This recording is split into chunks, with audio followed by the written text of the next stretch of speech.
Kalungkutan ay lagi na lang, kasiyahan ay minsan lang makamtan.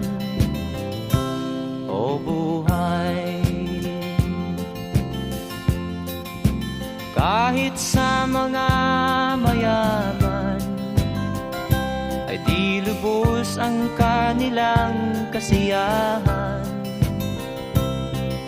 Sa buhay ng mahirap ay gayon din, lalo pat kay dami mong mga utang.